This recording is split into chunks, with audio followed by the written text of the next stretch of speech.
Hello one and all. Welcome to second part of the MCQs which are related to guidance and counseling. Let's see the MCQs. First one. This is not a necessary feature of the following statement. पुढील विधानांपैकी हे मार्गदर्शनाचे आवश्यक वैशिष्ट्य नाही. Options are. A. Guidance is a continuous process. मार्गदर्शन ही एक सतत चालणारी प्रक्रिया आहे. B. Guidance is taking decision for other. मार्गदर्शन हे इतरांसाठी निर्णय घेते. C. Guidance is a service mean for all. मार्गदर्शन ही सर्वांसाठी एक सेवा आहे. D. It is concern with problem and choice. ही समस्या आणि आवड याशी संबंधित आहे. काय म्हटलेलं आहे की मार्गदर्शनाचे वैशिष्ट्य नाही. So answer is guidance is taking decision for other. मार्गदर्शनामध्ये निर्णय जो काही आहे इतरांसाठी तो घेतला जात नाही. सो हे त्याचं वैशिष्ट्य नाही आहे. कारण मार्गदर्शन ही सतत चालत असते. मार्गदर्शन हे एक सेवा आहे आणि मार्गदर्शन ही समस्या आणि आवड याच्याशी संबंधित असतं. Let's see the next MCQ. If counselling curative then what is a guidance. जर समुपदेशन हे गुणकारी असेल तर मार्गदर्शन हे काय असेल. ए. इंजुरियस म्हणजे दुखापत करणारं. बी. इरिटेटिंग म्हणजे चिडचिड. सी. प्रोटेक्टिव्ह संरक्षणात्मक. डी. प्रिव्हेंटिव्ह प्रतिबंधक. So the answer is preventive प्रतिबंधक. Let's see next one. Guidance is a slow process because. मार्गदर्शन ही संथ प्रक्रिया आहे कारण द क्लायंट आर ॲबनॉर्मल. सर्व ग्राहक हे असामान्य असतात किंवा आहेत. B. It requires a considerable time to make decision and solve the problem. निर्णय घेण्यासाठी आणि समस्येचे निराकरण करण्यासाठी त्यास बराच काळ आवश्यक आहे. C. The counsellor need more time to make more money. समुपदेशकास अधिक पैसे कमवण्यासाठी अधिक वेळ आवश्यक आहे. D. Families of the clients interfere with the decision making of the client. ग्राहकाची कुटुंब ग्राहकाच्या निर्णयाबाबत हस्तक्षेप करतात. So the answer is it requires a considerable time to make a decision and solve the problem. निर्णय घेण्यासाठी आणि समस्येचे निराकरण करण्यासाठी बराच काळ लागत असतो. म्हणून ती संत किंवा ज्याच्यासाठी वेळ लागणारी अशी प्रक्रिया आहे. Let's see the next one. For what reason the vocational guidance is important. व्यावसायिक मार्गदर्शन कोणत्या कारणासाठी आवश्यक आहे. Options are. Students in selection of the subject. विषयाच्या निवडीमध्ये विद्यार्थी. Next one. Individual to choose life partner. व्यक्तीस जीवनसाथी निवडण्यासाठी. Individual to choose an occupation. व्यक्तीस व्यवसाय निवडण्यासाठी. Next option is individual to solve his personal problem. व्यक्तीस त्याच्या वैयक्तिक समस्या सोडवण्यासाठी. So the answer is individual to choose an occupation. व्यक्तीस व्यवसाय निवडण्यासाठी. Let's see the next one. The function of the educational guidance include. शैक्षणिक मार्गदर्शनाच्या कार्यामध्ये समाविष्ट आहे. काय समाविष्ट आहे. The options are. A. Giving the occupational information. व्यावसायिक माहिती देणे. B. Getting the best out of education. शिक्षणामधून उत्कृष्ट मिळवणे. C. Understanding the philosophy of the great educators. महान शिक्षकांचे तत्त्वज्ञान समजून घेणे. Inculcating the social interaction among the students. विद्यार्थ्यांमध्ये सामाजिक संवाद घडवून आणणे. Let's see the answer. Getting the best out of education. काय म्हटलेलं आहे की शिक्षणामधून उत्कृष्ट. कारण मुळातच शिक्षणाच्या माध्यमातून विद्यार्थ्याचा सर्वांगीण विकास होणं हे त्याचं ध्येय आहे. म्हणून उत्कृष्टतेकडे जे की आहे ते गायडन्स देखील जात असतं. So let's see the next one. Guidance help an individual to discover his or her. मार्गदर्शन एखाद्या व्यक्तीस त्याचा शोध घेण्यास मदत करत असते. The options are. It is a physical health म्हणजे शारीरिक स्वास्थ्य आहे.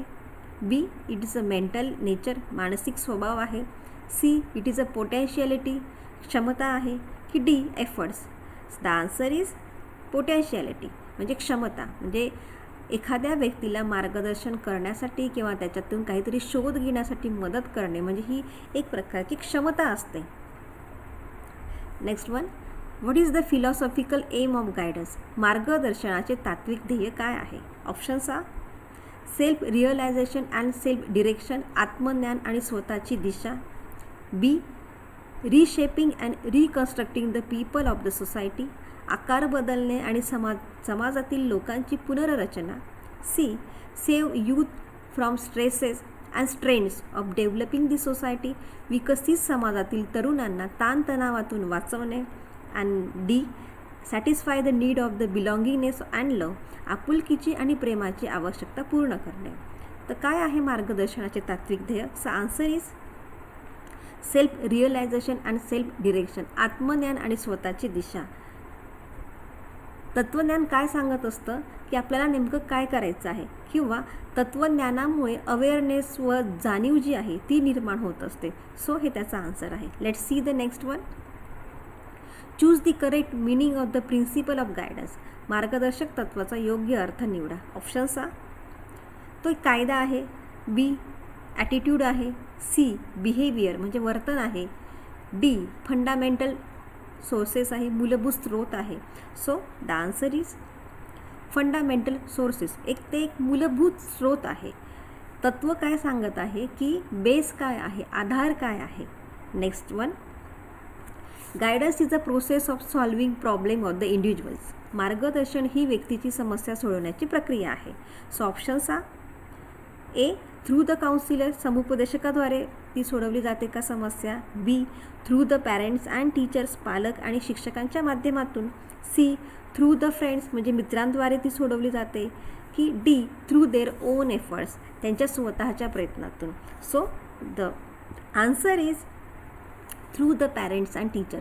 पालक आणि शिक्षकांच्या माध्यमातून. म्हणजे पालक आणि शिक्षक जे की आहे ती व्यक्तीची याचा अर्थ इथे असतो की तो विद्यार्थ्यांच्या समस्या सोडवण्यासाठी ते मदत करत असतो.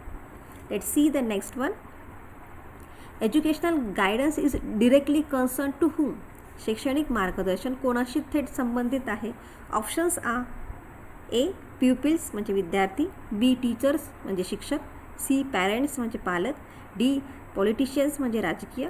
सो द आन्सर इज प्युपिल्स म्हणजे विद्यार्थी, कारण शैक्षणिक मार्गदर्शन जे की आहे ते पूर्णतः विद्यार्थ्यांशी संबंधित असतं.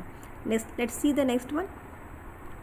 From whose point of view can the result of the observation be check.